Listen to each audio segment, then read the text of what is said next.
What's going on, everybody? Welcome to another episode of Gaming with the Broadcast, episode 141. That's a palindrome, right, Nick? It is a little bit of a palindrome. Good. Wow, we're starting off with some education. I We like it. are, yeah, exactly. That's what we're here to do, Nick. My name is Harrison. I'm joined by my brother Nick, as always. My actual live brother. How cool is that? His live brother in the My flesh. live brother. Um, Nick, our main topic of this week is going to be ranking Nintendo's handhelds and consoles, even like the in between, like the kind of the what do you want to call them, like the Game Boy The Advance, iterative. the iterative, they're iterative versions. So we're gonna rank all those, see how they compare to each other. But before we get into all that and the games we've been playing, Nick, how was your week? You had a little bit of a rough week. Oh man, my week was it's pretty bad. I'm not gonna lie to you. Uh, Came down with COVID. I know I was saying that I was feeling Yeah. a little worse for the wear when we were on our podcast last week, and I took a test the next morning because I woke up feeling pretty bad. I was like, "Yep, that's COVID.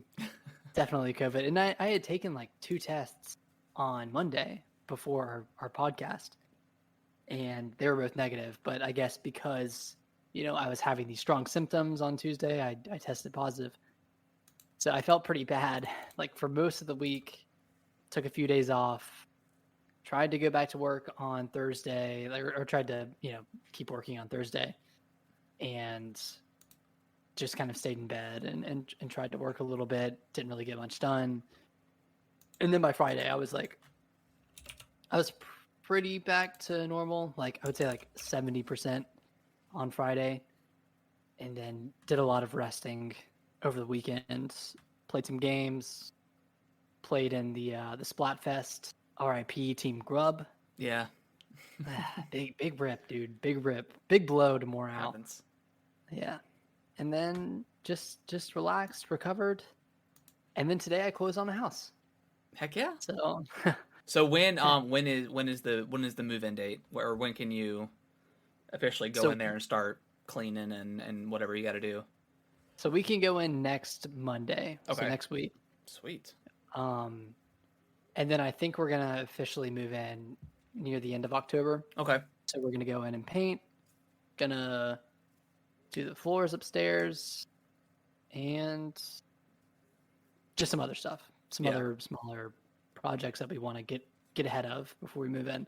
But I'm so pumped. I'm ready to just like get into the house. Yeah. Like if it were up to me, I would just move in Monday. Yeah. But I want to get paint. I want to paint. Want to get Yeah, all that yeah, done. it's best to cuz that'll be the only time, you really That can get everything yeah. done, because you can always paint later on, but if you got the time, you might as well take it and just get it done, and then Mhm. get moved in. But yeah, like when we first moved into our house, like that's we're kind of the exact same page. Like we had already paid for like a month in advance for like our other place.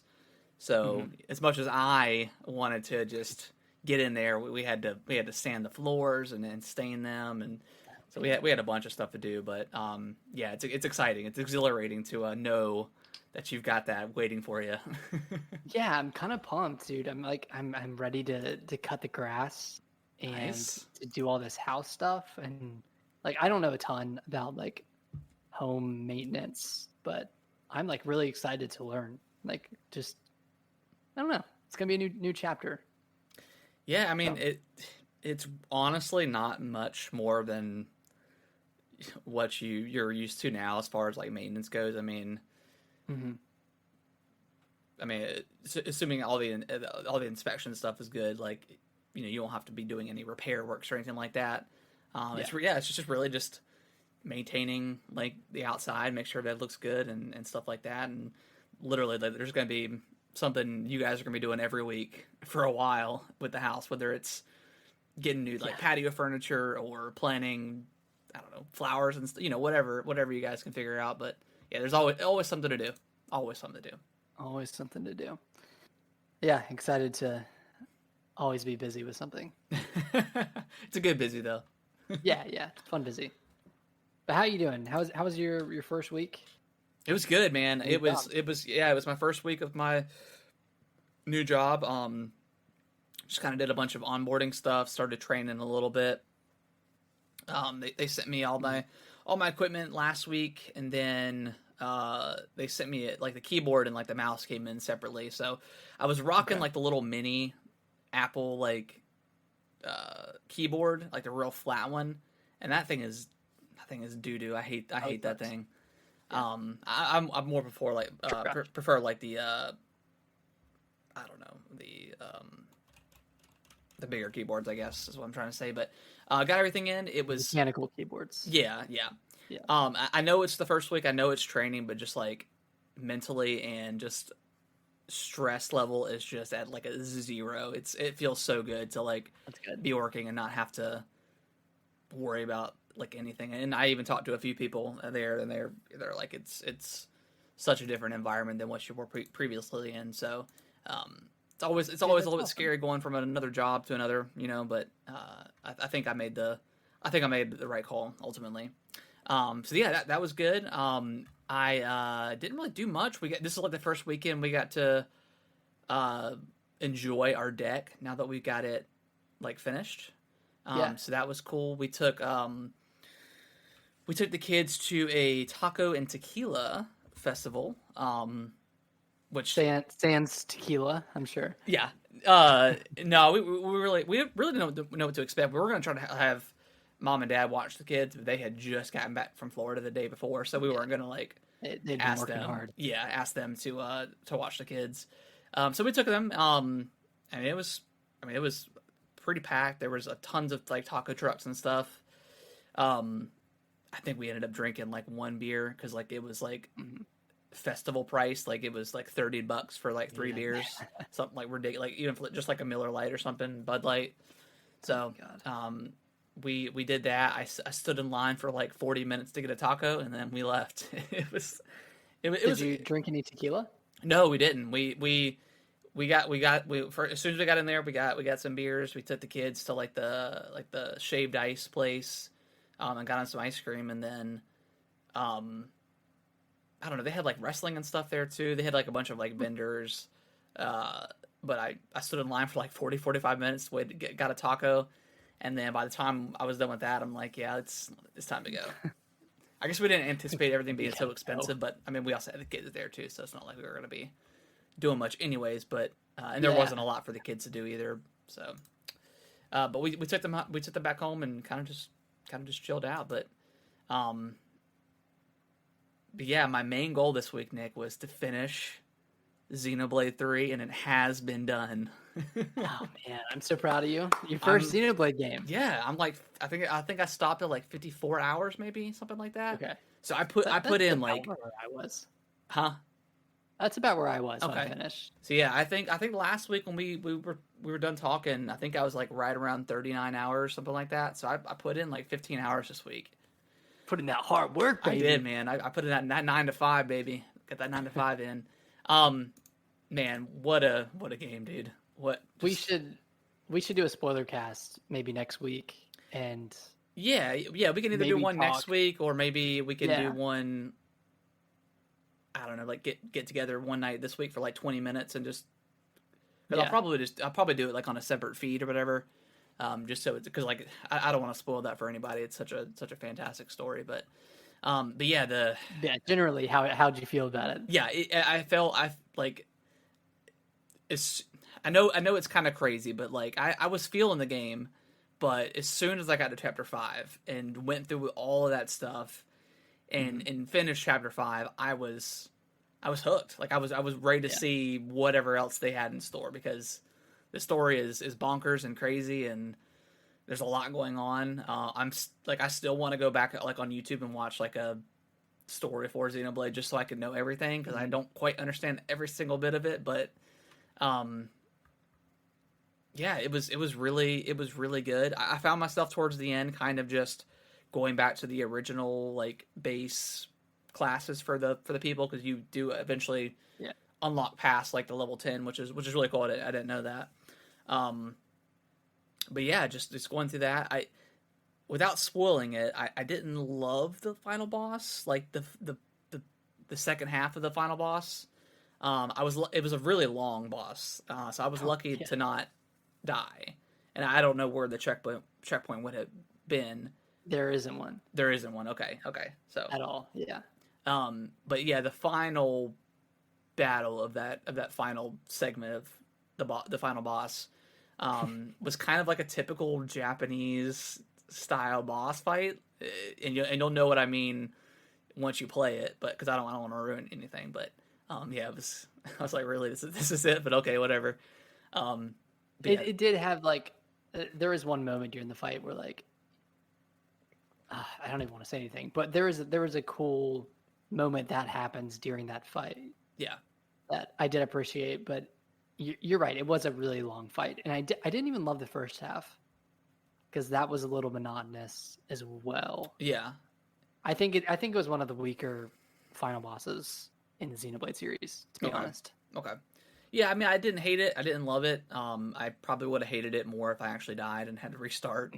So I did, but I did. There was one point in the fight where he had done like a massive attack and like all of our characters were draining health. I'm like, what? This is not even fair. And then we ended up surviving, and luckily none of my healers had died, which I think I had 3 healers, including like one of the heroes.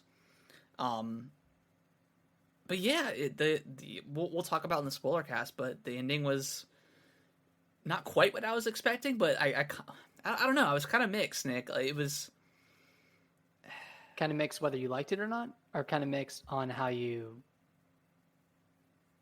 like the ending made sense, but it wasn't like necessarily the happy ending that you want, right? No. So no, it wasn't. No, but it made sense in the context of the story and what was going on, but I was like, man, really? But that's all I'm going to say about that. Otherwise, game is great. I'm going to have some trouble with the game of the year this year, I think. Yeah.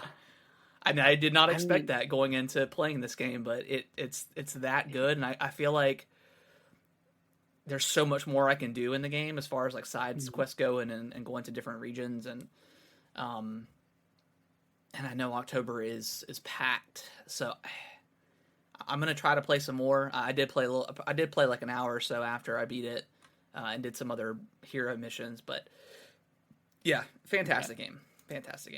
Did you do like some post game hero stuff? I don't think so. A bunch of the stuff. Yeah. Is there post game stuff? There is stuff that you can only get after you've beaten the game.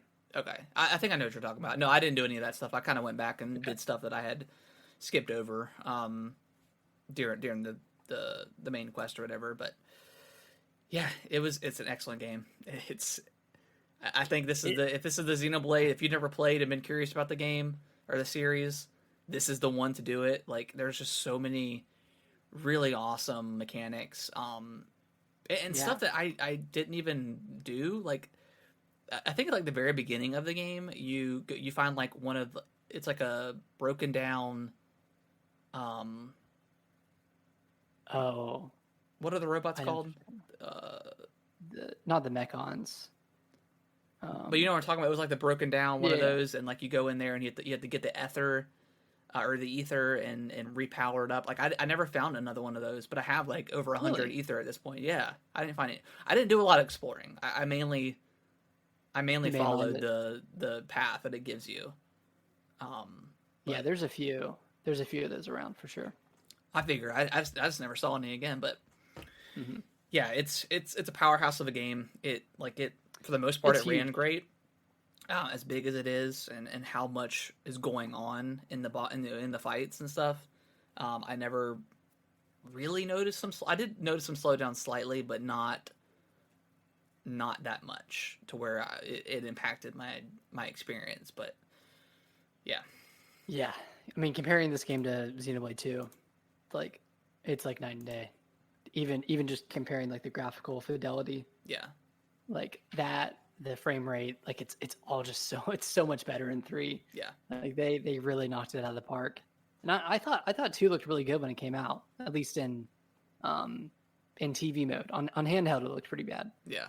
But Xenoblade 3, like it looks great. Handheld, it looks great. It's the bluest game of the year.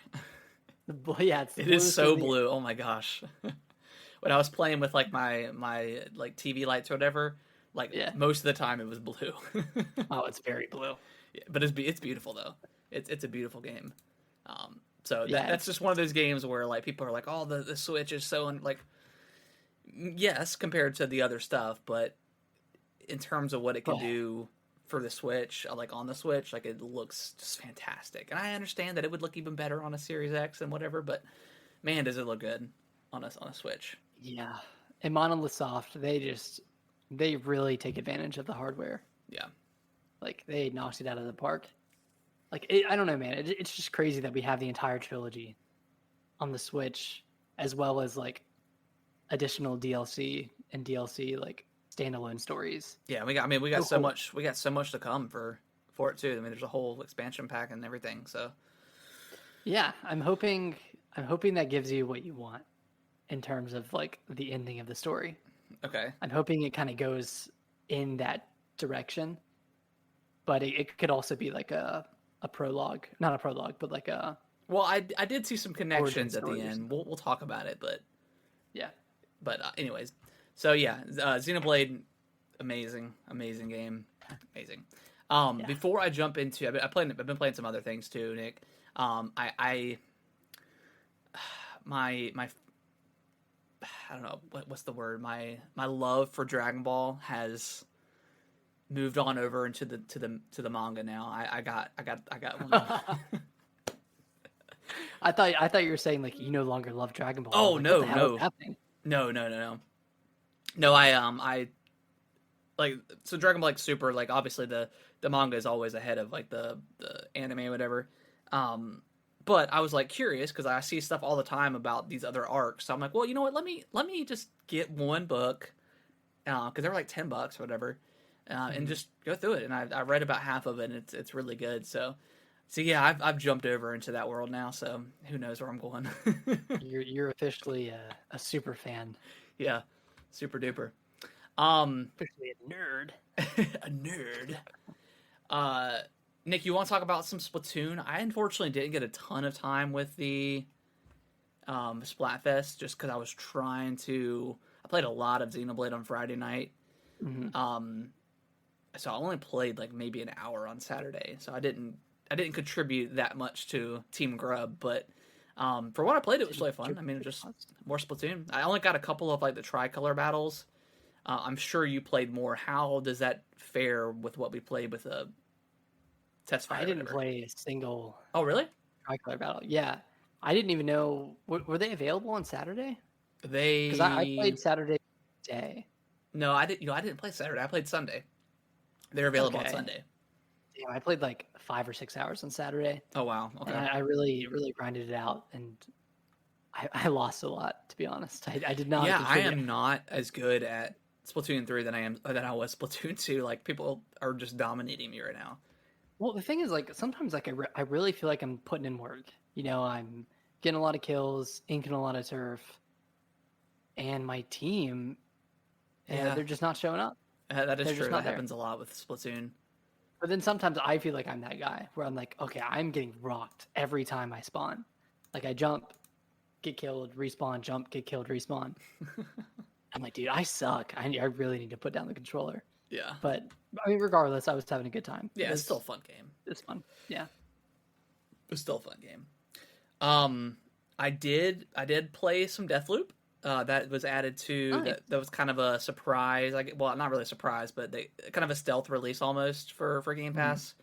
So I've played about an hour or so. I got through like the first main loop, I guess. Okay. Really cool. I like it a lot. Nice. The dialogue is pretty funny. Like Cole and Juliana's. I'm sure at some point it may get a little bit too much. Just or does I it never not? thought it got too bad. Okay, that's good because Yeah. I could definitely tell that I was like, okay, maybe after like 10 hours, this may get annoying. But so far, like I've really enjoyed the dialogue. I've enjoyed kind of going in and just seeing like all the text and stuff like on the Mm. screen from the other Coles telling you, hey, don't go this way, or Yeah. whatever. Maybe try sneaking or something like that. So it's kind of like I don't want to compare everything to like Dark Souls, but it gave me kind of like that vibe of like, okay, don't go Like this way. Dark Souls. Well, like the text, it says like, don't go this way, go. Yeah, You know what I mean? yeah. I know that's not the best comparison, but that was the one thing I could think of. Like, anyways, um, It's okay. Forgive you. but yeah, it's pretty cool. I don't know if I love the gunplay yet or not. That's like arcane games, you know. Yeah, and that's my biggest concern. It's never there. Yeah. But I don't know. Aside from playing around with the settings, I don't think the gunplay itself gets better, but you do get cool abilities. Okay. And Yeah. you get cool guns too. Well, I died a couple of times, and then I was like, man, I don't know about this. And then I was like, okay, well, let me just look around, and there's like another path to take. So that's when it kind of clicked with me. But yeah, I like it a lot. I think I'm probably gonna keep pushing through it. It's really good. So, and I mean, it won Game of the Year last year. So I mean, in a lot of outlets. So I will. Yeah, I'll stick with it. It's a great game. I don't know if it's. I don't know if it was Game of the Year. Yeah, but it's a really great game. I wanted to get through Xenoblade before, because I was getting ready to play it on Friday, and I was like, no, I gotta get through this. I can't. I gotta get through it. But yeah, so that's really good so far. And then I picked up, or not, didn't pick up. I tried the Metal Hellsinger game. The Doom meets like rhythm game. First of all, like if you were to look at this and look at Doom, there's almost it's like exactly the same thing. Like it takes place in hell. You're like some sort of demon and you're killing other demons. The only thing is there's a beat and it's real bands, like real metal bands that are actually contributing to the music. And as you cool. There's like a overall beat, and that could be drums and stuff like that. I don't know if it's just drums or if it's eventually incorporates like the guitar as what you're aiming for. But as you shoot, because you get like a sword and a shotgun, and you get like a skull that shoots out like bullets or whatever. So as you're using those weapons and shooting to the beat, whether you're hitting the enemies or not, it still contributes to your multiplier. And when you get to a high enough multiplier, then the lyrics kick in, and the beat picks up. It's really cool. I don't know. I was having some problems with getting it on the beat, and it makes you calibrate the game when you boot up. So maybe I have to go into the calibration and see, because I was having some difficulty keeping up with the beat, and obviously if you're not doing well with that, then you're not. You're not doing as strong damage, and it's just not as fun. But yeah, really, it's really cool. I would suggest at least giving it a shot, because like I said, it's Doom meets. I mean, it's not Guitar Hero, but I mean, it's pretty unique actually. I don't know much else to compare it to, but other than Doom, but Cadence of Hyrule maybe. Yeah, maybe. I've never played that game, but I know it's kind of like that, where you have to match to the beat, but you can move around without having to shoot. So like your movement isn't. It's not tied to. Yeah, it's not tied to the beat of the song, but really cool. It is a really really interesting game, and it's on Game Pass. So I would suggest, if you're remotely interested, to give it a try, because it's really cool. Yeah, I'm meaning to out. And then I think that's everything. You're typing in something now, Nick, and I'm really excited about what you're typing in here. I think that's everything I've been playing. I'm trying to think. I did boot up Fortnite for a second, played one game and lost, and didn't play anymore. But the bots are gone. Yeah, the bots are gone. The new season came out, so I was trying to dive in early. But I'll probably play that here and there. But I've definitely fallen off since Dragon Ball is done. But it is what it is. What do you expect? We'll wait for the next big thing to drop on that to pop back in. Yeah. But that is everything I've been playing. Nick, you got some other stuff to talk about? Yeah. So I picked up Shovel Knight Dig, and for those who are unaware, it's from the team who did Shovel Knight. They collaborated with another developer and created a roguelite called Shovel Knight Dig. And the premise of it is You're playing a Shovel Knight. Gameplay is pretty similar to, the original Shovel Knight, except you're going down. You're digging down underground, so it's kind of like, Spelunky? I don't know, like if you ever played Spelunky, except you're just going down. Like you're not really going like left or right. It's just Okay. like you're going straight down pretty much. I finished it. You finished Which- it? Yeah, which is pretty surprising. It only took a few hours, Wow. Okay. and I'm honestly not sure if I loved it. Well, I definitely didn't love it, but I'm not sure how much I liked it at this point. And this is kind of it's a bigger problem than what I had with Shovel Knight Pocket Dungeon, which came out last year, and I really liked that game. But the problem with both of these, and they're both roguelites, is there's not enough unlockables that you collect that actually impact the gameplay. Okay. And I'm saying this in comparison to, a game like Hades, where you can go through a run, and each time you go through, you're going through with like a different weapon, Yeah. or you're going through with a different set of power ups. With this one, you just have the shovel, so that's really your only weapon, and the only thing you're collecting is these accessories that either give you like special moves, kind of like how Shovel Knight had in the first game, where like you had like kind of like a boomerang that you throw, all these special moves that you can do. But there's nothing really that impacts the gameplay in a meaningful way. And I had the same problem with Pocket Dungeon, but with this one, like it just feels a lot worse. And for $25, and the game really that's the only price of lasting, that's the price of Shovel Knight. that's the price of Shovel Knight, like the complete Yeah. edition with all those separate campaigns. And I mean, this is another comparison to Pocket Dungeon, but that one was $25 too, and that one I beat in like 5 hours. So Okay. I think there's a real issue with how they're choosing to price their games, where it just, at the end of the day, it just doesn't feel worth it. Like if this was like a $15 game, like maybe a $20 game, then I'd have a different opinion on it. But it doesn't feel like there's enough meat there, and Yeah. especially for a roguelite, which wants you to replay it. It kind of like breeds replayability, or kind of like, I don't know, warrants replayability. Like I just don't want to replay this game. Whereas a game like Slay the Spire, which is a different genre, but But still with a something still like a Slay the rogue, Spire, roguelite. So yeah, like that, like Hades, Dead Cells, like I really want to go in and replay those. Whereas with this one, I have no drive to go in and play it again. have they like announced like any like long term content for this? Are they gonna, or is this kind of like a complete package in terms of? They said there was DLC coming for this one, and they also said the same thing for Pocket Dungeon, but I don't think we've seen anything for that one yet. Okay.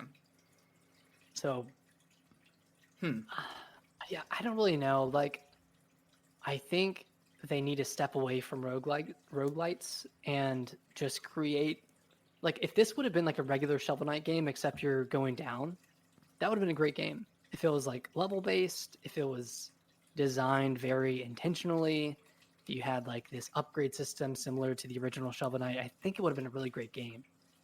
But because it's not procedurally generated, but because it's kind of like that roguelite type of game, Yeah.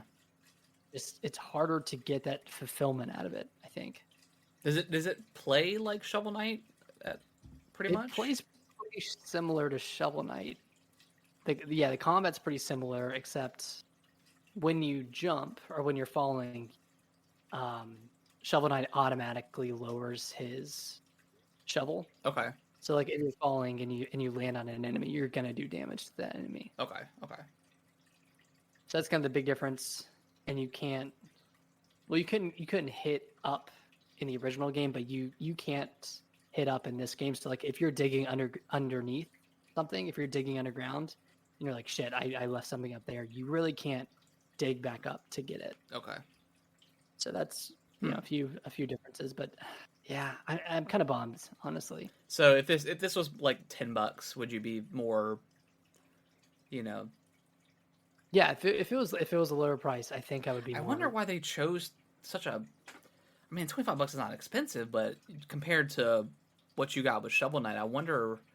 I wonder why they chose to go that route. That just doesn't make a lot of sense. I didn't realize Pocket Dungeon was that expensive. I thought it was like a $10 Yeah, and thing. I'm surprised with that too because they like had a whole blog talking about their sales figures for Pocket Dungeon, and it didn't sell well.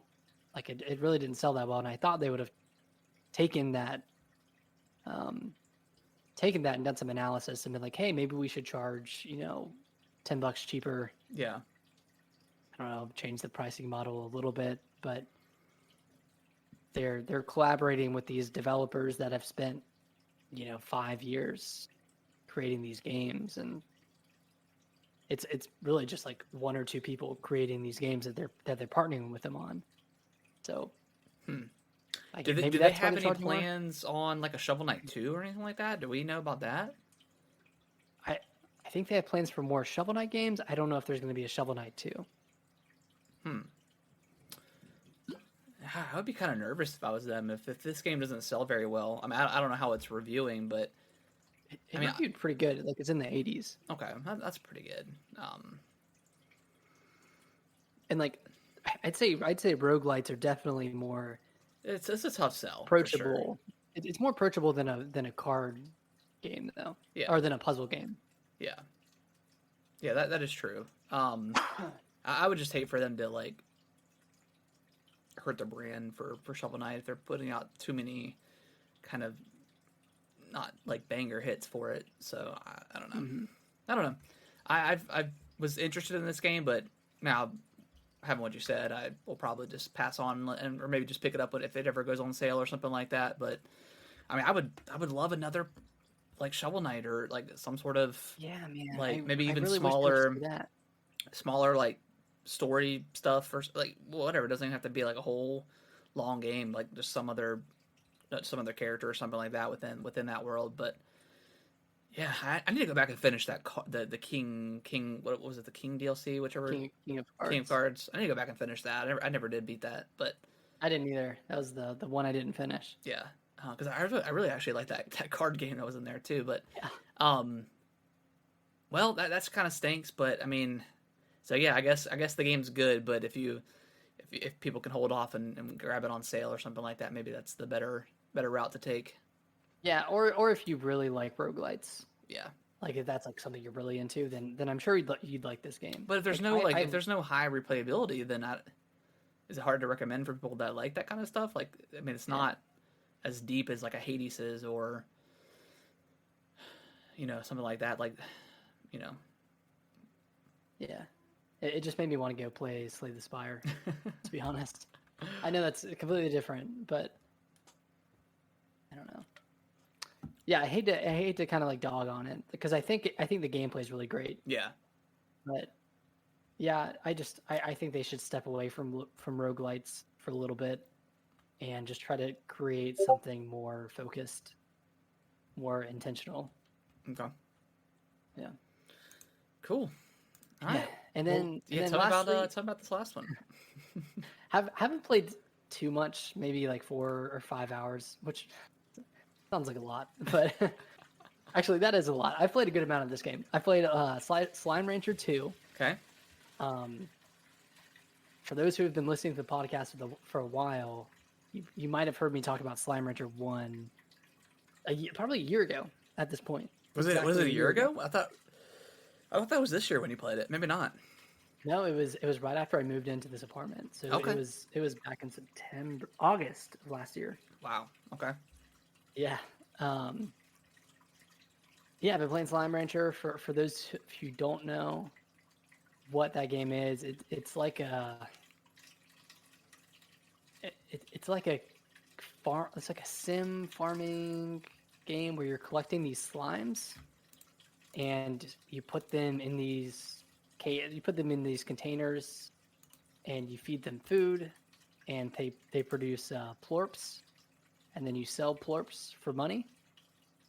and there's a whole like economy where one day, one of the types of plorps is going to yield you less currency. One day it's going to yield you more. So you kind of like play around with the economy in that sense. And aside from that, you like explore, find new types of slime, and then feed those, unlock new areas, Nice. find more slime. It's a very simple game in concept, where you're really just collecting these creatures and using them to get more money. But it's very cathartic. It's very satisfying to grow some food, bring it over to your slimes, and then get all their plorps. And you can also like kind of automate it where you can set up feeders for them and then set up collectors that collect the plorps after they poop them out. Good old, good old to the point where once you get the automation, you're good to go. Yeah, yeah. It's a very satisfying feeling once you kind of like have that like eureka moment or just that whatever moment. Kind of like how I had with Cult of the Lamb, where I was just like automating stuff and just it feels good, man. It's one of those feel good games. It's very relaxing. There's really no stress to it. So it's on Game Pass. If you want to try it out, I think they just took the first one off of Game Pass, which Okay. I think that makes sense because this one's pretty similar. Okay. Like if you've played one, you're getting into with Slime Rancher 2. Sweet. I think it's in game preview mode too, so they're still they're still working on it. Working it's in game preview. But from what I experienced and from what I read about with Slime Rancher 1, the devs did a really great job of adding content pretty frequently. Okay. So cool. Yes, it's on Game Pass if you want to check it out. I think otherwise it's like $25. Okay. Sweet. Pretty cool. Nick, I'm gonna go say goodnight to Kellen, and then when we come back, we'll dive into the news and then to the rankings. And then do the ranking. All right. Be right back. We'll be right back. All right, welcome back, guys. All right, Nick, let's dive into some news. There wasn't a lot. I kind of tried my best to get kind of the bigger stuff, but I didn't really see much.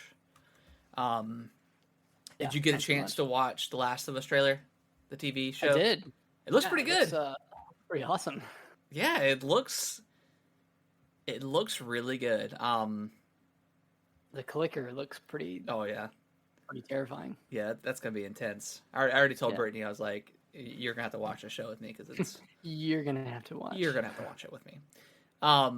Yeah, it looks really cool. Do we know when this is supposed to come out? 2023. It comes out 2023. Okay. I think early 2023. Yeah. I know it's probably gonna be good, Nick. What are the chances that the fanboys come out and just say this is the greatest thing to ever happen to television? Oh, 100%. 100%. They're like, oh my God, this is the third coming of Jesus Christ right after the Last of Us remake.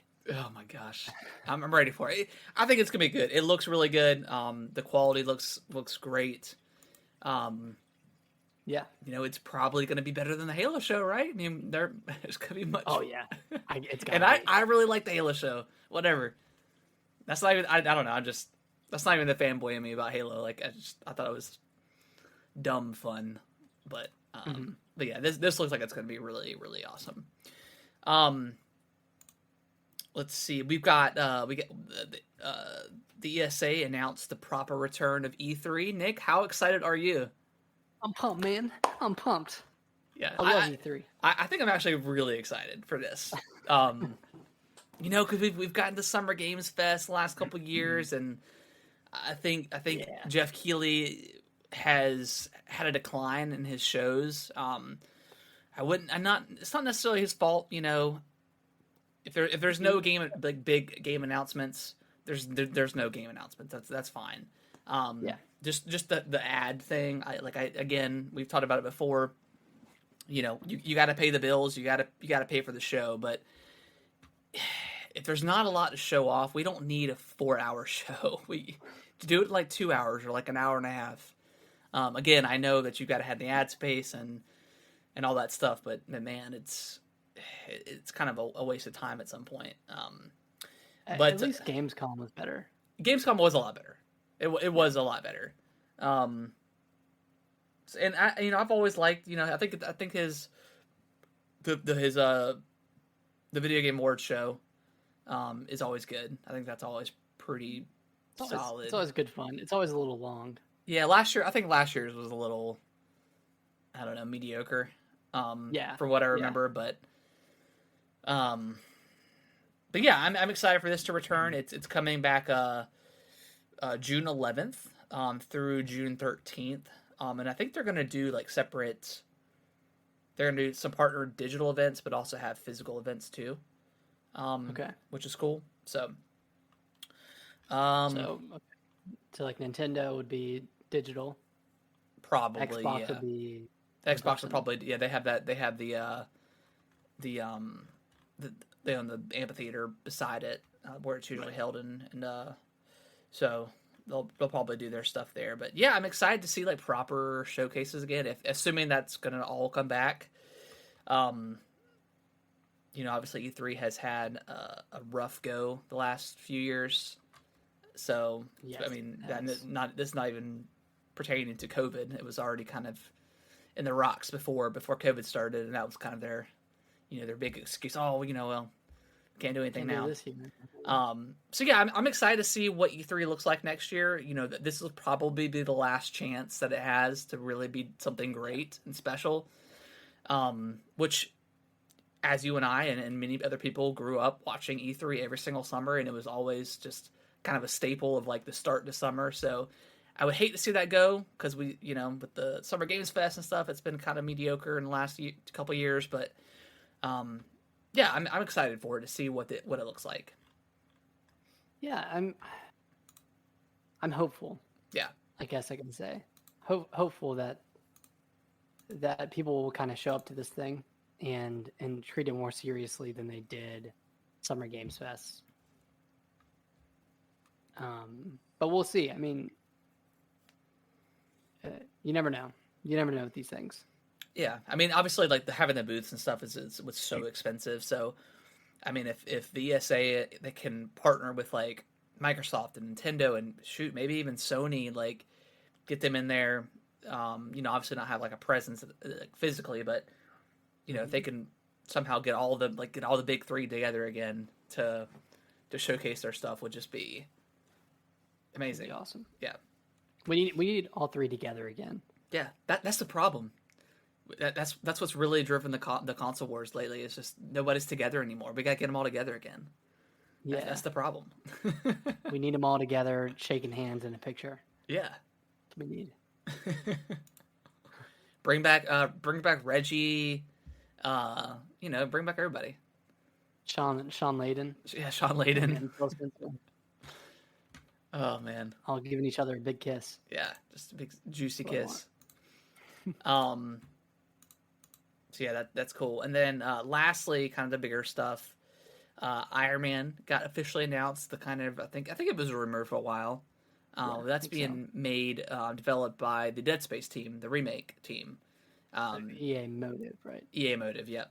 They said it's pretty early in development, so probably wouldn't expect this, until like 2024, 25, which is always a problem. I don't understand why they announced this stuff so early, but I think because it leaked, maybe they just came out and said it. So it's kind of annoying, I guess, but could be cool. I mean, Dead Space 2 had some Iron Man stuff in it with like the flying and stuff like that, so like it's there. So I could see them. Yeah, that's true. So I could see they could improve upon something like that. It's a single player game, so yeah, I mean it could be cool. There's been some good superhero games and stuff like that, so it could be cool. I will, not have the highest expectations, but we'll see. I guess it really depends on how good this Dead Space remake looks. Yeah, that and whether it's just fun to play as Iron Man. Yeah. Like what I think they could go either one of two ways where one, they go the Avengers route where they really limit your playability. They limit what you can do as Iron Man. Yeah. Or you go the Spider-Man route, and you have a whole city to fly around in. Well, I think it is open world. From what it is open world. I believe so. I've got the article pulled up here. All new single player action adventure game development. Let's see, single player action adventure game. So it doesn't say open world. Yeah, I think that's really the only way to do it, right? Have like a good Iron Man game is for it to be open world, like Spider-Man is. Yeah, it doesn't work. I think that's really important for Iron Man. Yeah, I mean, you could get away with like,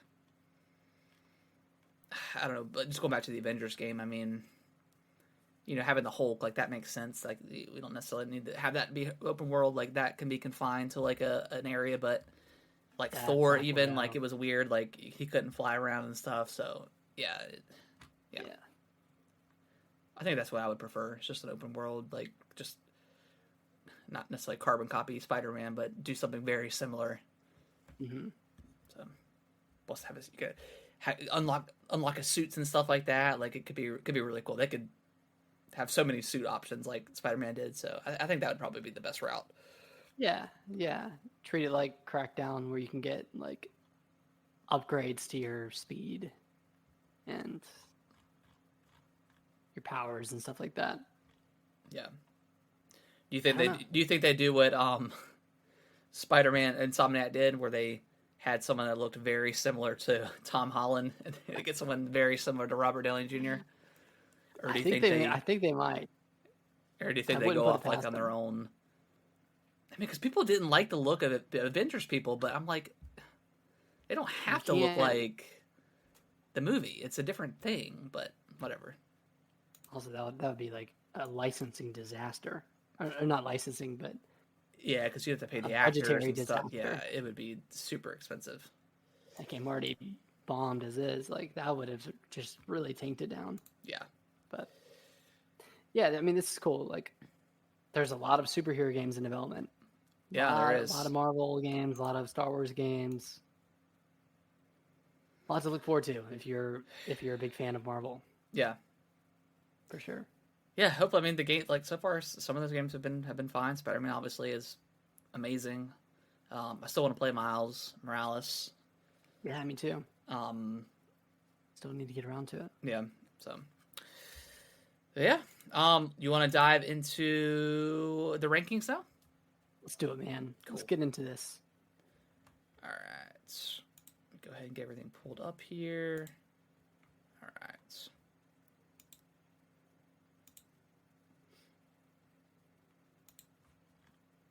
All right. So, for the audio listeners here, we're going to do it very similar to how we did the franchises. So we've got the S tier. I did that right at the bat this time. Big yes. And then we got A, B, C, D, F, general school ranking, whatever grading. So we're doing pretty much every Nintendo console and iteration, meaning like DS to DS Lite, stuff like that. So let's dive in, Nick. Do you want to just start from the very beginning and go from there and work our way up, or do you kind of want to just go through, like, you call something out, we'll talk about it, or I'll call something out, we'll talk about it? Well, let's go very beginning. Okay. So we've got the NES. Wait, sorry. Before we get into that, what is this little device up on the top left? I don't know what that is. That, like, the first, like, 5 I'm not going to include. Okay, so we can skip. Okay, we can skip those. Yeah. Because I mean, there's the Game and Watch, but I don't know if I consider that, like. That's not really. Yeah, it was. That's not. I'm not going to include it. Yeah, I'm just talking like mainline consoles, mainline handhelds, and we'll go from there. Games or consoles that you insert games into. Yes. How about that? Yes. Okay. So the NES. Okay. We never had one growing up. Really, if we're going to talk NES and Super NES, we never We never had those growing up. Have you ever played an NES before or Super NES? Yes, yes, of course. I played the mini NES Oh, that's and the right. Yeah, mini we've SNES. got those. Brittany got us the SNES, or she had one at her house or something. We played it there. I think we had the maybe the NES. Was that the I NES? think so. Well, if this doesn't tell you what we're gonna put it at, then I'm gonna go ahead and say I think we should put NES at a C Okay, that's because fine. you know I don't care what anyone's gonna think. Okay, I really don't care. I don't care if we're getting off on the wrong foot. Hey, it's all right, man. It's all right. If you can name 3 really good games on the NES, we can bump it up. I mean, there's Zelda, Okay, right? name 5. Okay, well, five really good games. No, that's fine. C is fine. Because we have dabbled a little bit, but not enough to really make a. We didn't grow up with it, so we're not necessarily nostalgic for it. W- Per Did you se. did you did you put the SNES at C? I did, yes. Well, see, I don't know, man. I definitely think the SNES is better than the NES because it, Okay. it has bangers like Link's Awakening, Metroid, or Super Metroid. Yeah, you're right. You can't you can't do it that dirty.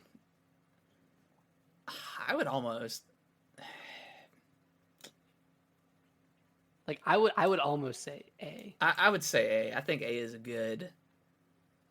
I think A is fine, Like I'll shit on NES all day, but but not the SNES. not the SNES, dude. That's a good one. All right, let's talk. I guess we'll just go up. We'll just go up. Uh, So the Game Boy? yeah, we could talk. I mean, we could really talk the Game Boy. Like, I mean, I we really got into it the Game Boy Color. I did play like our grandma's Game Boy, the Game Boy Play Fat or Tetris. whatever. I played Yeah. Tetris on it, right? But that's the only thing I really played. Um, How many different iterations of the Game Boy were there before the Game Boy Color? Because I see a couple on here. 3, I think. I think there was the Fat, and then there was like the Game Boy Pocket, and then something else. I'm not sure what the other one is. Game Boy Light? Maybe, I don't know.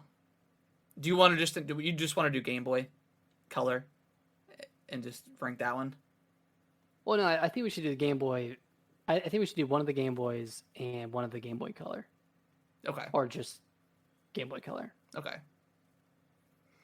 Um, I mean, if we're gonna go Game Boy Color, I think that's A tier. yeah, I think it's just. I would agree.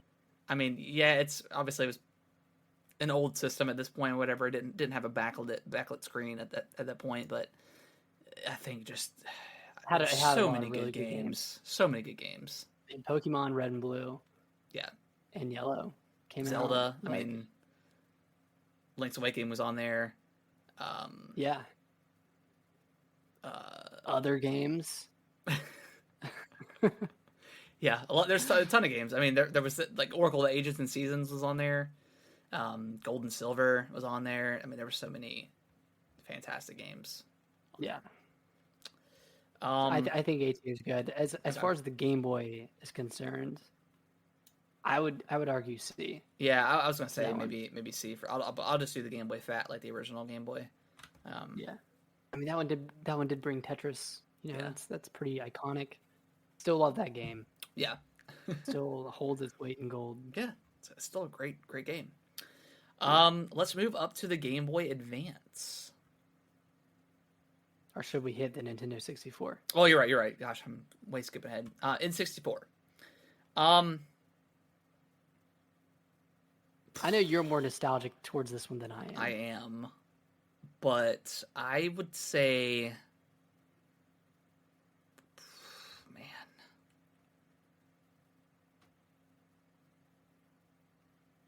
I'm leaning towards a B, because I mean, Yeah, I was leaning towards Ocarina B. of Time, Mario 64, and so many other games on there that are just utterly fantastic. I mean, it defined like the 3D, like going into 3D, obviously with that in PlayStation. But that controller, man, is bad. It's a bad controller. Honestly, It's so dumb. I love it, but it's so stupid. and the problem with the Nintendo 64, and Nintendo is normally pretty good about this, is that the games on the 64 did not age well at all. No, they did not. They aged terribly. More like NES and SNES games feel, well, maybe not NES, but SNES games, like they still feel good.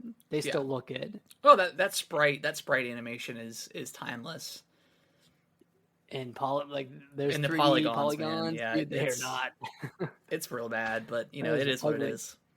I would say B. I'm obviously way more nostalgic for this thing than you are, Nick.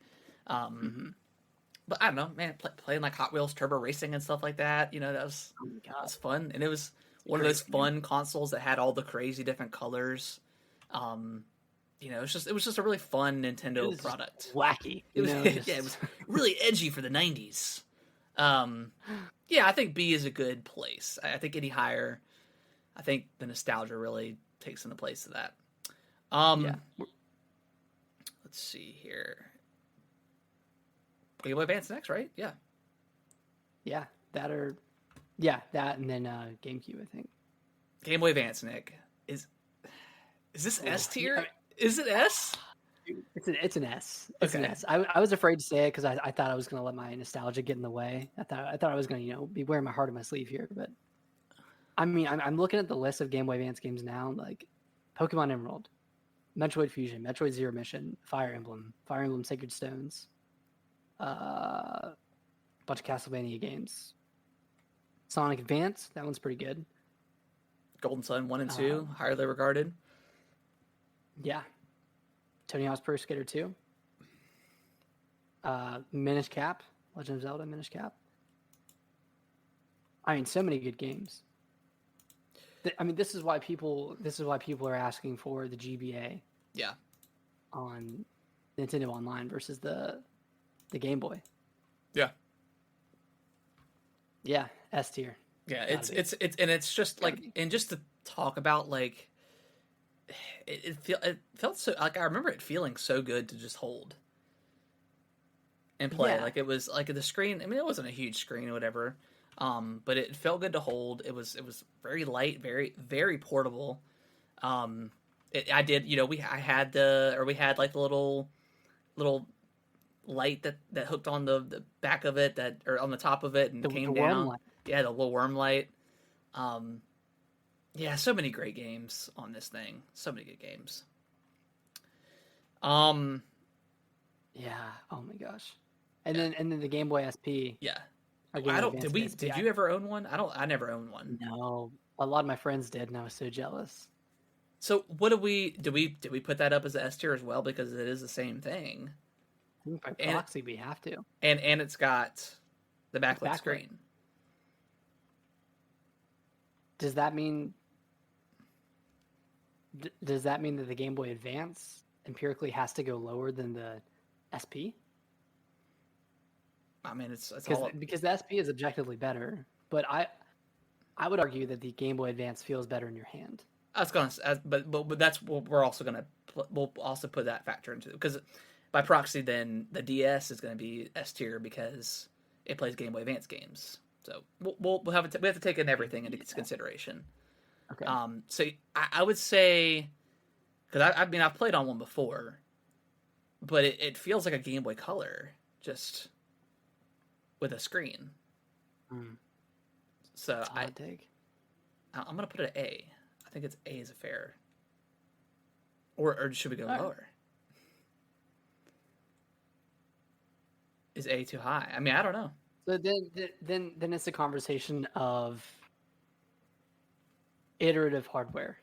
Yeah. And what's the impact of that? Like how much did this iterate on the Game Boy Advance? I mean, you could say that. I mean, this was obviously the precursor. This was like the Wii U for the Switch, pretty much. You know, it had the closable screen, whatever. It was backlit. Yeah. It didn't have the dual screen necessarily. It didn't at all. But I think this was like the precursor to what the DS would come. I mean, if we're speaking in just iterative base, I mean, we can put it at like a B. I'm fine with that. It doesn't matter to me. Okay, let's do a B. Okay. I mean, because like you said, it's the same thing and it plays all the same stuff. Although, could it play Game Boy Color games? Yes, It could. I believe so. Oh, actually, let me look at that. Okay, Let me that's gonna play a factor too. Like, if it can't play Game Boy Color games, then you're taking away a whole.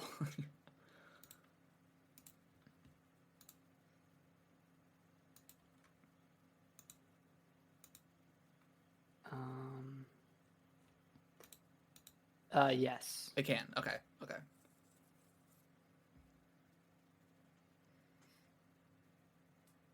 Yeah. Okay. Yeah. Same functionality. Okay. Cool. While we're here, should we also take a look at the Game Boy Micro? Yeah. Game Boy Advance This Micro? is one thing I've always wanted. There was some kid in one of my classes in school when I grew up that had one, and it was so cool looking. It was so stupid, and it was so tiny. It had the backlit screen. It could only play Game Boy Advance games. It could not play Game Boy Color games or Game Boy games. It had like the removable faceplates. They didn't make a lot of these. It didn't sell very well, which doesn't really matter in the grand scheme of the list here. But I don't know. I never actually had one, so I don't really have much to say or how much I would have put it into use because it is a smaller screen, I think, than the Game Boy Advance. So, Yeah, definitely. Should we just call it a C? I would even put it Or D? lower. D. I would say D. I mean, it didn't do much. I think it was just a purely like collector thing when they announced it. I mean, they probably wanted to sell more than they did, but they also didn't make a lot of them either. So I don't know. If I ever got my hands on one, I would absolutely buy it if it was at like a reasonable price. But I think they're like $300 right now or something crazy. So We've got a wide range for the Game Boy Advance line here. Yeah. So, hey, Game Boy Advance at S, the SP is at B, and the Micro is at D. yep. Damn. All right, let's go back to regular consoles again. So let's talk about the GameCube. Okay. Oh, I'll go. GameCube's great. I think What are you thinking, Nick? I'm thinking A to S. you're thinking A to S. I love this thing, man. The design, the mini discs, the controller is amazing. Yeah, you're right. It does have like one of the best controllers. The Wavebird was fantastic. I mean, there's so many like Melee, Smash Melee, Pokemon Coliseum games were awesome. Wind Waker, Twilight Princess. I mean, Twilight Princess was on the Wii as well, but Twilight Princess. Yeah. You got the Ocarina of Time, like Master Quest on there. yeah, Metroid Prime. Yeah, Metroid Prime. I mean, I love this thing, man. The GameCube is like such a classic. Like the design is weird, but also very Nintendo. That stupid handle is awesome. Yeah, wasn't it like Paris Hilton that brought the GameCube around as an accessory for a little bit? Probably. Yeah, I don't know if you saw any pictures of that, but like probably I wouldn't put it past her. Weird stuff. Yeah, I think S makes sense. Okay. In this case, especially with Smash, like that. What was that Beyblade game we played? Remember that one? I do. That was a great game. SSX Tricky, Nick. Like, there's so many greats. So many great. Like Luigi's Mansion. Huh? Where is SSX Tricky? What with us? No, like. We're like. I don't know. I think they made an SSX game like not like within the last like 10 years, I think, but I don't think it was very good. But yeah, Tricky. Do we need a remaster of Tricky? That'd be sick. That would be so good. Tricky was phenomenal. I mean that. the specials, the trickies, whatever, I mean, whatever you want to call them. Yeah, But it was great. Yeah, and had the perfect, like, the soundtrack was fantastic. yeah, Yeah, I think GameCube is S. I think it's okay, that's fair. a great console. Yeah, and I love, like I said, the design, the controller, like everything is great. Hmm. Um, Yeah, I'm right there with you. I let's agree. go on to you want to go on to the DS. The DS, So of course Nick, I do. this is more of your steez because I did not own a DS until the Lite, but the DS Fat, the OG DS. How you Oh, want to rank? This is you. I really want to give this one a C. Okay, Because God, it's ugly. it is. It's so ugly. Um, it just doesn't. It didn't feel super great, and this is something that the light really, really improved It on. felt it But felt like a prototype. It really did. yeah, it really did feel like a prototype. I mean, I don't know. It was a weird launch because like it launched with Super Mario 64 DS Yeah, and like didn't really have anything else. And I don't even remember what else I played on it in the first like 2 years aside from Mario yeah, DS. But those mini games, were the shit. yeah. Those things were awesome. But yeah, I would give it a C. Okay, Give it a C. okay. So then after that would be the DS Lite, right? Yeah. The DS Lite. I don't know, man. This thing was fantastic. Like it felt really good to hold. Like the design was like that kind of matte finish it had. Yeah. Super nice. Obviously you could play the DS games, Game Boy Advance games as well. The Fat could too. I don't know where are you thinking where the light should fall into? I'm thinking A. Okay, I would agree. Because I think once the Lite came out, Nintendo was at a really good cadence with game releases. Yeah, I can't remember exactly when it came out, but they were kind of like at a really good release cadence with their DS games, more so than they were with the DS Fat. top.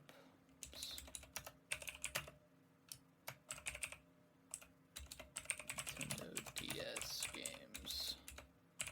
Having a hard time remembering what exactly was on the DS.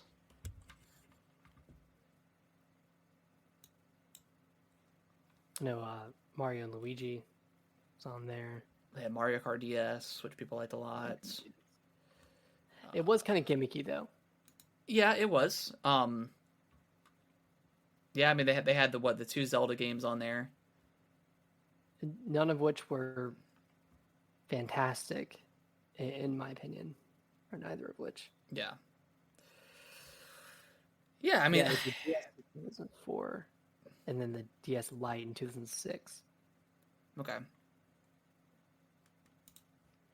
Top 5, 20, top 25 best DS games.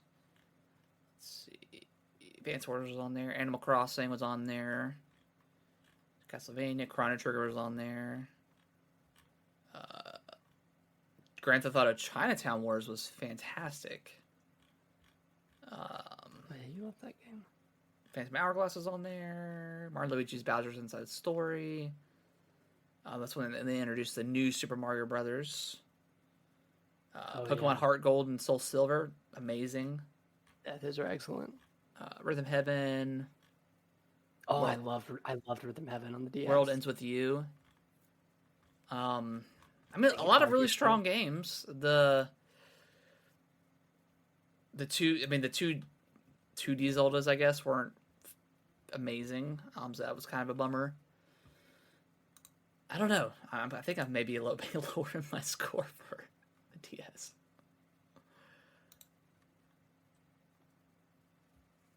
I don't know. You think A is proper for, or A is right for that? The herbs, though. I mean, The herbs, the Sims, and a Civvy, baby. That was a launch game. Okay, so I'll leave it at A for now. What about Actually, like I think we should move it to B. okay?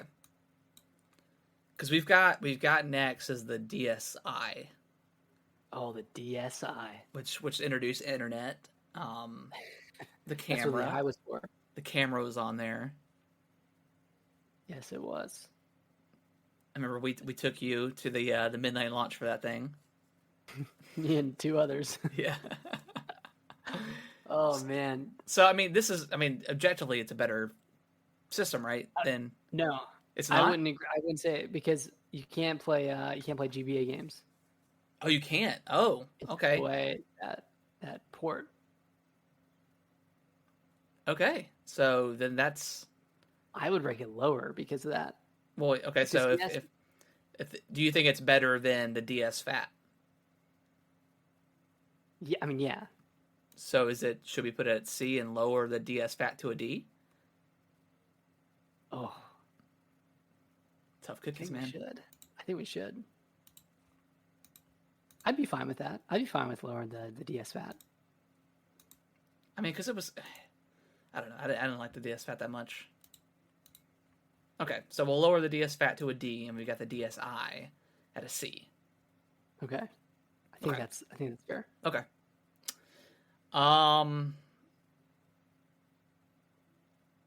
And then we got the Wii, Nick. Got the old Wii. Got the old Wii. You liked this thing a lot more than I did. Well, maybe not a lot more, but you liked it more than I did. I think I hated it because of Skyward Sword, to be honest. Like that was like, That's fair. I mean, obviously Wii Sports was just peak Wii. Like that was arguably like one of the best games on that thing. So much fun with that. Yeah, I'm trying to like. And they had the think games like through. the Conduit, Red Steel. You liked a lot, especially the second one once they introduced like the Wii Plus motions. But if we're thinking outside of games and thinking more in terms of innovation, I mean, it was pretty innovative. I mean, nobody was doing motion controls, and it worked pretty well for the most part. yeah, I mean, Wii Sports Resort, Mario Kart Wii, like they all worked really well. Like it even had like Boom blocks, more mature amazing. games. Like yeah, Steven Spielberg's Yeah, greatest hit. I mean, Dead Space Extraction. You played that, right? Dead Space. Oh, that was fantastic. Yeah, I mean, it's got a lot of good stuff. It's got the Xenoblade. original Xenoblade Chronicles. Yeah, I think we're looking at the same list. Metroid Prime 3 Corruption. Is it an A? I We think we it had a is. lot of great games. I give it crap because I just didn't like the motion controls in my Zeldas. But if take that away, they had a lot of great games. I think it did. I think it's amazing because it got people off of their couch and it brought families together. It is true. I mean, everybody and their grandmas had a Wii. Yeah, can't deny the impact. I think A. Yeah, because I think it's better than the N60. God, I would almost put the N64 at a C. I don't know. No, it's got too many good games.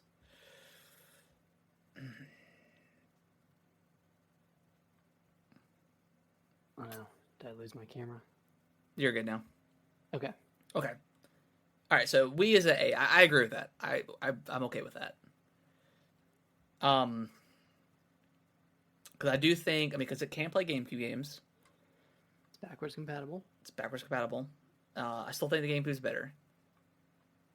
I don't know. I had a lot of games. It was fun. Had Far Cry? Huh? Had Far Cry? Oh yeah, it did. The game was so shit, dude. It's so bad. All right, let's move on to Was it the 3DS. 3DS? Yeah. the original 3DS. How you feeling? The original one was really great. I mean, I loved it. I had such a good time. The launch games were bad. Well, that was like the big scandal. Well, not scandal, but like they didn't they give you like the Nintendo like ambassador or whatever? The ambassador program. Because what did it come out at launch? Something Was it program. 300 or is it 250 and they lowered it to 200 or something? It was 250. They lowered it to 180. Okay. And they gave everyone that. 170, That was I think. okay. And then they gave everybody Like 20 free games, something like that. Yeah, 20 free games. Okay.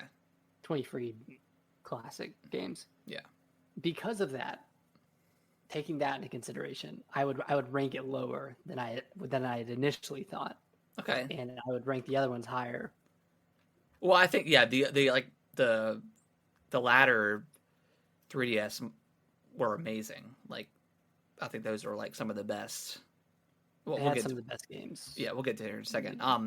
So where would you? Because I had one, and I really enjoyed it. Like I came into the 3DS family pretty late. Like I got it maybe a little less than a year prior to the 3DS, the new Nintendo 3DS that came out. Yeah. So what are your thoughts? What are your placements for this thing? Shoot. I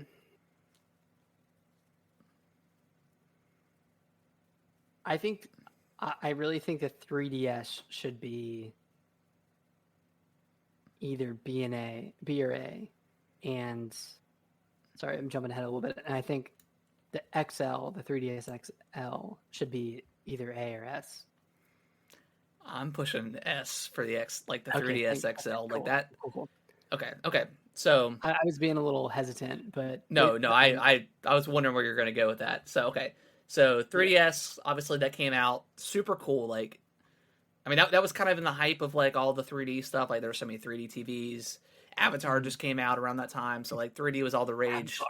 and obviously completely tanked. And Nintendo was kind of the only one that did anything with the 3DS or with the 3D. But their 3D was really cool. Like it was kind of like reverse 3D. Where you saw into Yeah. So I mean that was pretty revolutionary at the time. Like being able to toggle the 3D on and off like at any time was really cool to see that. So yeah, I think because there was the new Nintendo 3DS and then there was the new Nintendo 3DS XL. Obviously, the bigger one's better. I'm not going to regard the other one. Yeah. But I mean, like someone may not like the bigger screen. There's those people, and I think the white one had like the different like the new Nintendo 3DS had like the different colored buttons, which was kind of cool. Yeah. But yeah. So any last thoughts on the regular 3DS, and then we'll jump into the XL. I mean, like just talking about the games. Well, we can save that for the other 3DS. Yeah. But yeah, nothing on the base 3DS. I just think that 3D was so cool at first. Yeah. Like it was so novel. Like and it really didn't impact gameplay at all. But it was really cool, man. It felt like you were looking into your game. Yeah, it was like looking into like a diorama or something like that. Yeah. It's super cool. Yeah. And most of the time I didn't play with it on because it hurt my eyes after a while, but it was very cool just seeing the stuff that they did with it. 3DS XL, man. I think that launched with Majora's Mask. It did. And Xenoblade. Yeah. Okay. Both of those. And I think that's the only time there was ever like Minecraft I think was exclusive to the new 3DS family. And Binding of Isaac. And Binding of Isaac, weirdly. Okay. Other than that, I think this is one of the greatest pieces of like hardware Nintendo has ever done. It's so good. Like it feels amazing. It's a large device. Screen's big. Yeah, the screen's huge. Like the inventory management was really cool. Like all the Oh, the full, yeah, Why the don't we theme. like why is the 3DS better at like management and having like cool backgrounds and stuff and music versus the Switch has nothing? I don't know, man. It's so crazy. Like, yeah, why wouldn't they increase the customizations on the Switch when people loved it so much on the 3DS? So weird. I think if whatever Nintendo does next, I think it's crazy for them to just not do a Switch 2 because I think the Switch is just so popular and just kind of a perfection of like a hybrid console. Um, I think it'd be crazy if they didn't do some sort of like Switch 2 or whatever.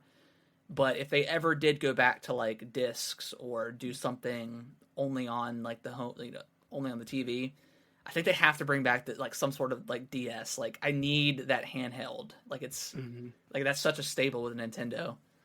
Is having that Yeah, I handheld. miss it. I miss it. And I know the Switch is kind of like a handheld, but Yeah, like the 3DS just like it feels good. It feels good to play when you're laying down. Your hands don't really get tired like they do with the Switch. yeah.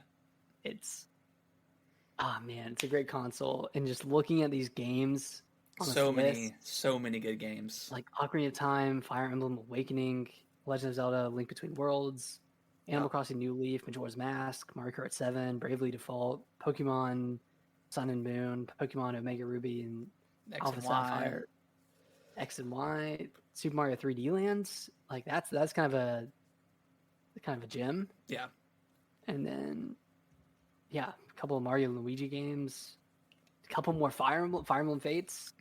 yep. I mean, my this is like a lot of people say like Switch has the best library of games. I think the 3DS has the best library of games. I think you're right. I was gonna say out of all the stuff we talked about so far, this has like the best quality games from all of like Yeah, the yeah. franchises, except for like Metroid.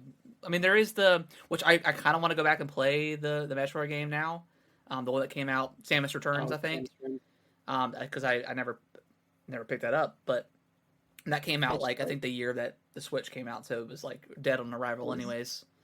yeah, Um, it was so a good game. yeah, so yeah, I mean, like every franchise that you like for Nintendo was there more or less. Um, I mean, Pretty much. even that dumb little nub that was on there like felt pretty decent when you were playing like Majora's Mask and stuff like that, or anyone that used any system that used or any game that used like the third person or something like that. It felt okay. It didn't feel horrible. Even like the nub For itself on the 3DS family felt pretty good. Um, so yeah, it's just yeah, yeah, just a great piece of hardware. yeah. The 3DS XL, new 3DS XL, whatever you want to call it, it's an all timer.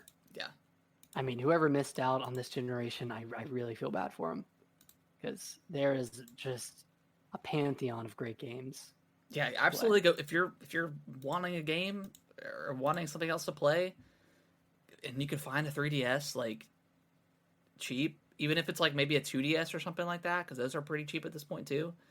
Um, well, they may have climbed up now. I don't know, but Yeah, um, yeah, man, just such a great console, handheld, whatever. yeah. Sucks that the shop is closing down, Yeah. but what are you gonna do? All What right. other 3DSs or the 2DS? Yeah, yeah. So there's the Wedge, the 2DS Wedge, um, which I think is the same, like pretty much the same screen as like the base like 3DS, or like the base like new Nintendo 3DS. Except Um, it's just yeah, it doesn't have like the flip the clamshell, and it's 2D. Um, I got this for Kellen. He really likes this. So we have one in the house. It's a cool little piece of hardware. I don't think it's. I mean, it feels good to play actually. Like with having like it so high up on the screen, and you're kind of. So I don't think it's bad. I think it's pretty solid. mm-hmm. Um, I would say maybe B. What did it be?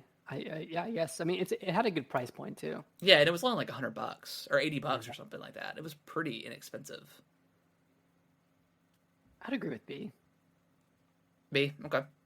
And Yeah, then they also had like the other like the new Nintendo 2DS as well, like the clamshell design. It's yeah, like the iPhone looking one. The top looks like an iPhone. yeah, that one. Kaylee has one. It's cool. I think this was priced around $150 or something like that. Okay. If it's so close to the 3DS, I would say, what's the point of this thing? And just get the 3DS and then just turn the 3D off if you don't like it. I don't know. I feel weird putting it below the Wedge version because it's a better system. I mean, but if it's not as practical compared to Yeah. the 3DS, which is essentially the same thing except it has 3D. Yeah, And I like, mean, like the Wedge was entirely like kid friendly. Like it was, I don't see like an adult purchasing this thing outside of just wanting it, because it didn't have the clamshell design, so it was less likely to get snapped in half by a kid. yeah, Because I'm sure that's definitely was an issue for people. Um, but I mean, the other one's not bad. It's not a bad piece of hardware either. I, I would just put it at C. Okay. I mean, there's really no purpose to it. And at the time that it came out, like, wasn't the 3DS XL, like, wasn't that already pretty cheap? Like, wasn't like a base 3DS like, just like a non XL, non Those were new. I think they stopped making those at some point, but like the base 3DS, like the new one was like 170, and I think the bigger one was 3 or 200, something like that. At that point, just pay 20 Yeah, bucks. yeah, Uh, yeah. I see what you're saying. Yeah, we'll put it at a C. All right, so that is um the 3DS family. So we'll go through the list here real quick. So at S tier at the moment, because everything is subject to change, of course. At S tier at the moment is Game Boy Advance, GameCube, and the new Nintendo 3DS XL. At A tier, we've got the SNES, the Game Boy Color, and the Wii. At B tier, we've got the N64, Game Boy Advance SP, Nintendo DS Lite, Nintendo 3DS, and the 2DS Wedge model, whatever. At C tier, we've got the NES, the Game Boy Fat, the DSi, and the new Nintendo 2DS XL. And then at D tier, we've got the Game Boy Micro and the DS Fat. Feel good about it so far. Okay. All right. Next up is Wii U. The Wii U. Oh, This the one, greatest thing that ever was. yeah, man, it had some amazing games. It had some really Had good Breath games. of the Wild. It had Breath of the Wild. Obviously this was like the stopgap between between the Wii and the Switch. It was weird. It was marketed really weird. People were confused. You and I were confused when we watched that E3. Like, what is this thing? Is it a peripheral? Is it just a Is it tablet? console? But no, it was a whole new console. I think the stuff it did with the tablet itself was really cool. Like, having the maps and stuff, like especially with like Splatoon, being able to see like it live in game. I do actually miss that for Splatoon. But it didn't sell well, and it was just, I don't know. Yeah, and okay, I'm looking at this. And the top tablet 25 felt games. really cheap too. It felt like a cheat. It did. It felt like a cheap piece of hardware, and it was really easy to smudge. Yeah. And it looked, I don't know, it looked bad. Yeah, in this top 25 list, like, there's like Donkey Kong, New Super Mario Bros. U, Twilight Princess HD, Wind Waker HD, Splatoon, Captain Toad Treasure Tracker, Super Smash Bros. Wii U, Shovel Knight's on here, Super Mario Maker, Yeah. Mario Kart 8, Bayonetta 2. Like there's a lot of good stuff, but like nothing that feels absolutely extraordinary. And like the playing on the tablet itself did not feel good. And I did not like the Pro controller that was with it either. No, It didn't it feel was good. a bad Pro controller. I want to give this a B because I did have a lot of fun with it in Yeah. college with Nintendo Land. Me and my friends would play Mario Chase, Yeah. and that was a really fun time. We didn't And talk then, of about. course, Speaking of, this made me think of a Street Pass on the 3DS. By the way, we forgot about that. That was another incredible. another amazing part of it. Yeah. Oh God, Street Pass. Rest in peace, man. RIP. Um, I'm okay with B. I mean, Okay. I didn't think it was an awful. I don't think it's an awful console. It definitely felt really cheap, but it had really amazing games. I don't know.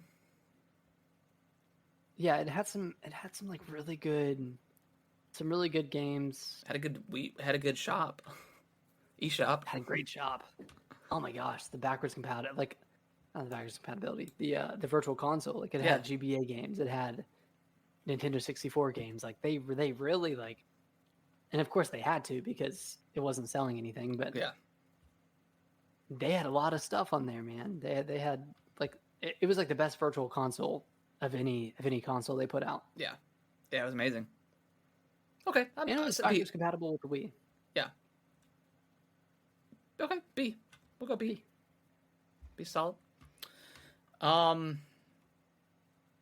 Let's see. Let's do the the Switch Lite. The Switch Lite. So as someone, I don't own a Lite. I have played on Kaylee's a little bit. But as someone who owns all three, what what is your take on the Lite? I would give it an A. Okay. I think it's a really it's surprisingly light feeling. Mm-hmm. No pun intended. But it really weighs like nothing. So playing this game in bed, playing it on the couch, it feels really, really good in your hands. Yeah. And one thing that I like about this more than the regular Switch is the triggers are a lot softer. They are, yes. They're a lot quieter. Yep. So if you're trying to play in bed, you're trying not to keep your partner up, trying not to keep someone else up, it's a lot easier to play on the Switch Lite. So that's one thing I'll give it over the Switch, but of course, it doesn't have the main functionality. Oh my god. It doesn't have the same functionality as the Switch. Right. So that's why I'd give it an A. Yeah. And we kind of know where we're going here, but yeah, but you also can't knock it for that too, because that was not the. That's the purpose. Yeah, that's the purpose of it. So if the Switch Lite's an A, what the main one is a B, right? I mean, is that where we're? No. It's S tier, right? It's got to be S tier. Of course. Switch. Yeah, the Switch it's a special piece of hardware.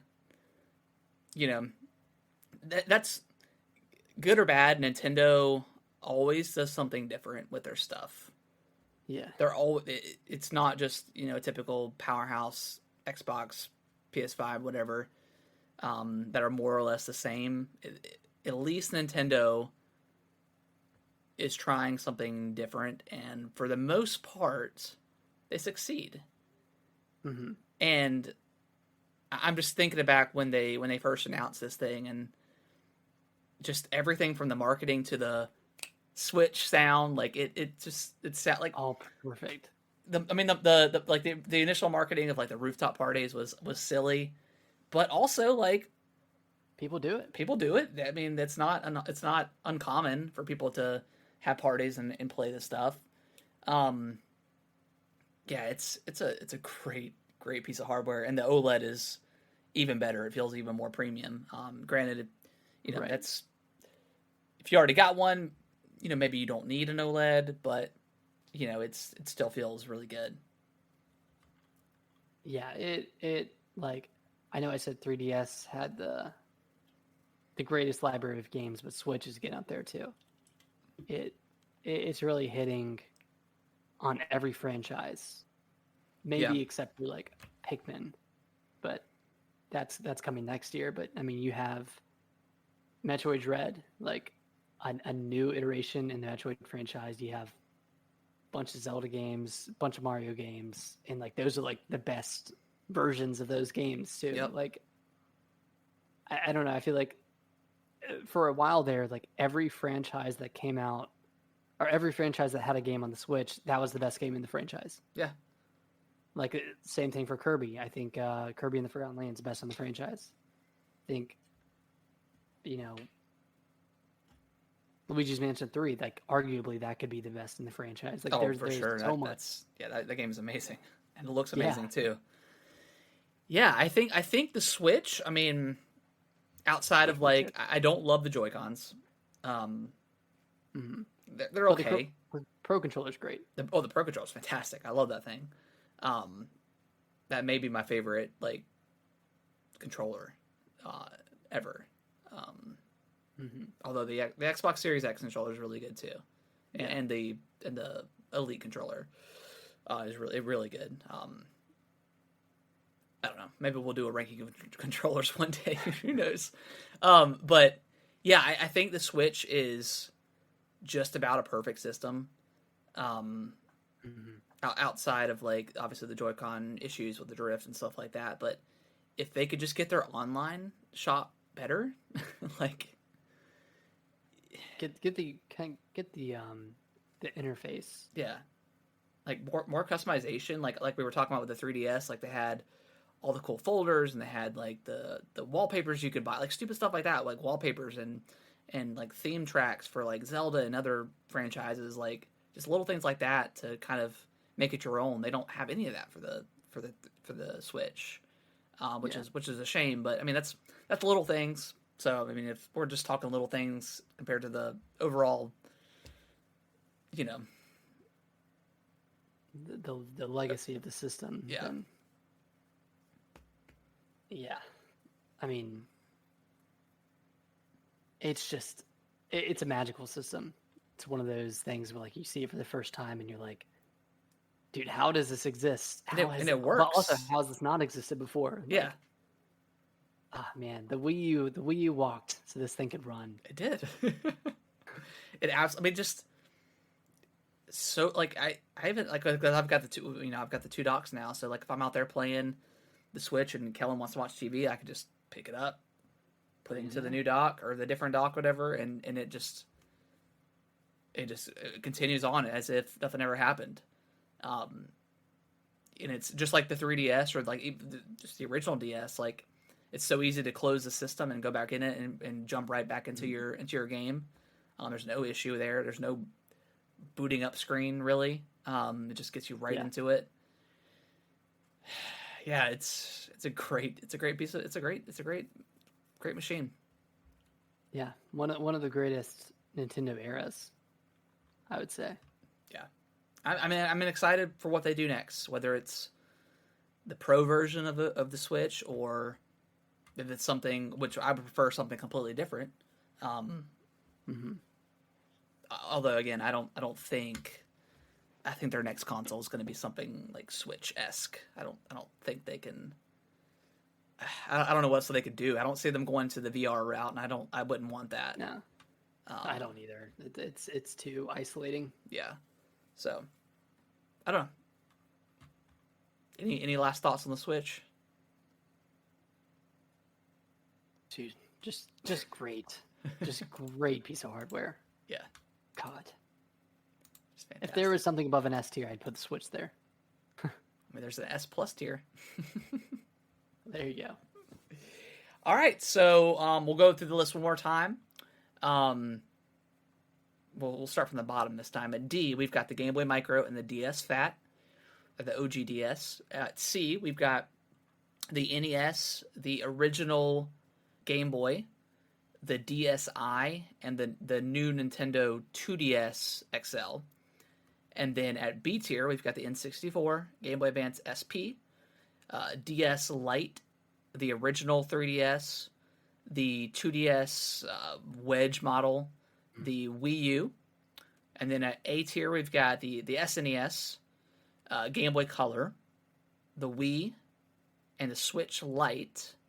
And then at S tier, we've got Game Boy Advance, GameCube, the new Nintendo 3DS XL, and the Switch. Feel good about that list. I do. I feel like it's a solid list. Cool. We did it. We did it. Easy. Yeah, easy. Yeah, I was trying to think if we missed anything, but I think that's everything. Yeah, I think we got it all. I pulled it up in front of me. I think we covered it. I guess we did miss like the weird like internetless Wii edition that was like $100, like the red one. You remember that one? I do. That's a weird one. I don't even know where I'd put that. I put that at like an F, like, or a D. Yeah. Just no internet. It came out like 2011 too. Yeah. 2010 or 2011. Yeah, it was towards the end. I was trying to think if we missed any 3DS things, but I think that's everything for that. Yeah, I think that's everything. Cool. All right, but yeah, that is the list, and that is going to be the end of the show. Recommend if you guys prefer like video, go back and watch the VOD on Twitch, just so you can see like in person. But hope you guys enjoyed the ranking. If you guys have any ideas of what we should rank next, please let us know. And Nick, where can they let us know at? Where can they follow us on socials? They can let us know in so many places. If you're on Twitter, you can follow us at Gaming WT Bros. On there, you can DM us with any questions or just yell at us on Twitter if you want to. If you want to email us, you can email us at gamingwiththebroscast@yahoo.com. If you want to watch videos of us doing stuff, you can follow us on Tik Tok at Gaming with the Broscast. Sorry, I'm thinking like, is that email address right? It's gamingwiththebros@yahoo.com. Gaming with the Bros. Or is it Gaming with the Broscast? Pretty sure it's Gaming with the Bros. That's really bad. Gamingwiththebros@yahoo.com. Yeah. Oh my gosh. Okay, I've been saying the wrong thing. Gamingwiththebros@yahoo.com. If you want to email us any questions. Yes. Yeah, but all these are linked down in the description below, so check those out. Yeah. Yep. Just let us know, and I don't know. We'll definitely have to rank something in the future, but I know we'll probably at some point either get together this week, Nick, or maybe at the end of like next week's show we can do Xenoblade 3 spoilercast, like maybe 15-20 minutes talking about that, because that story is crazy. But yeah, other than that, I don't think we have any more expected showcases or anything like that, so we'll have to see what happens between now and next week. But yeah, getting into spooky season. Yeah, we're getting into spooky season. I'm probably going to put out my Halloween stuff next week. Oh boy. And then we're coming into freaking games galore. Gaming season. It's ramping up. So super excited for that. But all right, guys, well, we appreciate everyone listening and watching, and we will see you guys next week. Bye-bye. Bye-bye.